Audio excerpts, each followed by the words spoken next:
ryte. Labas rytas. Jūs Palangoje gyvenate? Ne, aš iš Ukmergės.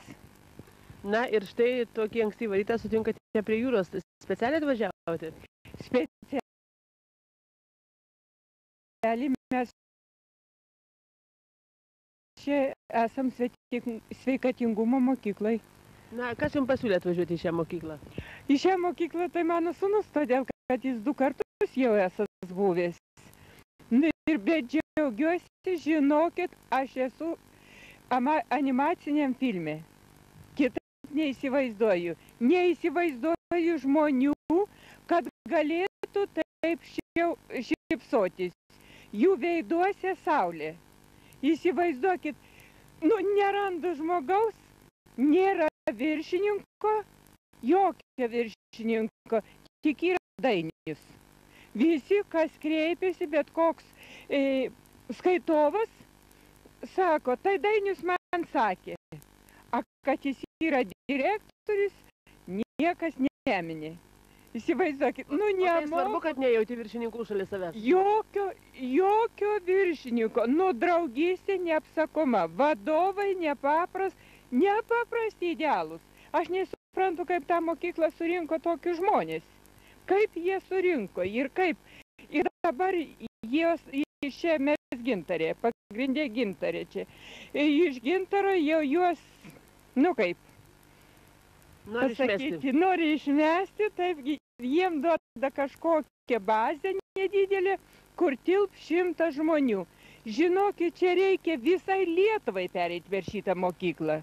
Nepaprasta, aš jos bijojau, galvoju, ką čia?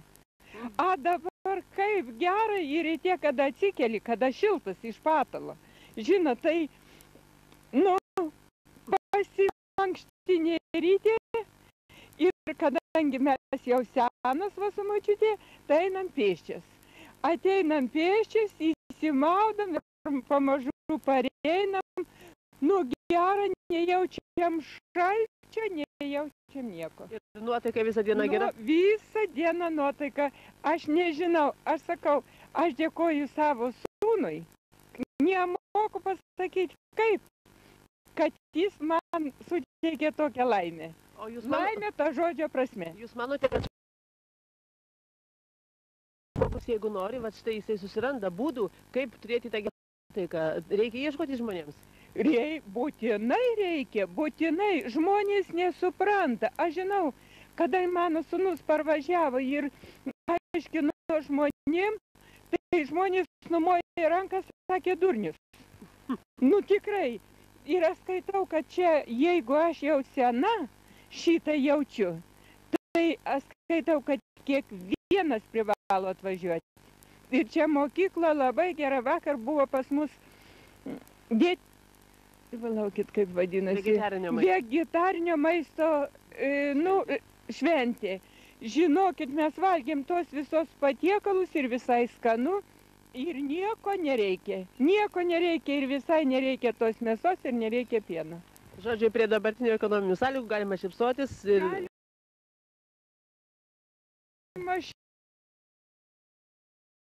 šypsotis ir galima gyventi, laisvai galima gyventi. Ir nesinori valgyti ir nieko, žinoma, ir svorio. Numečiau per 2 savaitės 6 kilogramus. Dar būsiu biškelį, tai dar numesiu. Kągi, ačiū Jums ir iš tiesų iš Jūsų šitaip maloniai švytinčių akių matosi, kad dauguma jaunų moterų, labai nors Jūs irgi jauna, gali pavydėti to džiaugsmo, kuris švyti Jūsų veide. Brangioji, man 66. Kągi, sėkmės Jums dar tai gyventi. Kągi, mėly televizijos žiūrovai, išbuvę rytą prie jūros ir tiek, kiek sutikome žmonių, visų veiduose švytėjo šypsena, visi buvo laimingi, visi buvo nusiteikę gerai darbo dienai. Ir kiekvienas sakė, jeigu žmogus nori, jis visada gali, jis randa, jis gali surasti tą gerą nuotaiką, net ir tada, kada iš tiesų laukia sunkus darbas, net ir tada, kada kai kurių ir nelaukia darbas. Žodžiu, visais atvejais žmogus turi būti optimistas.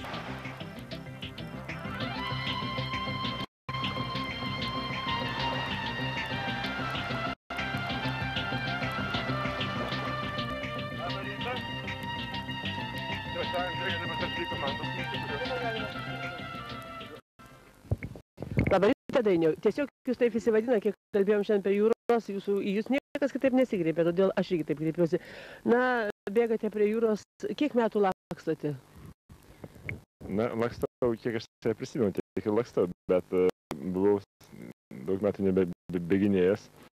Kai priaugau iki 90 kg, teko vėl susirūpinti ir 83 metais pradėjau vėl.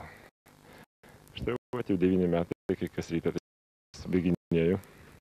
Daug žmonių, su kuo tik bešnekėjom, visi labai džiaugiasi būdami jūsų mokykloje. O kaip jūs džiaugiatės, kad suteikėte tokį didžiulį džiaugsmą žmonėms? Viena moteris sakė, visa Lietuva turėtų praeiti Kepenio mokyklą. Na, tai žinote, jeigu kažką žmogų gero padarai, kai žmogus patenkintas ir tu laimingas esi. Tai įsivaizduokite, kada žinai, kad Lietuvoje žmonių yra 10 tūkstančių laikų, tai reiškia, yra kuo džiaugtis. Ir...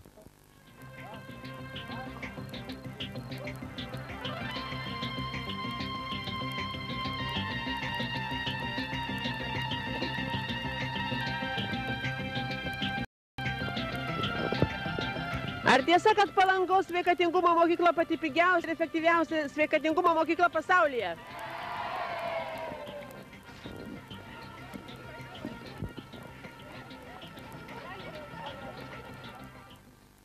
Mėly televizijos žiūrovai,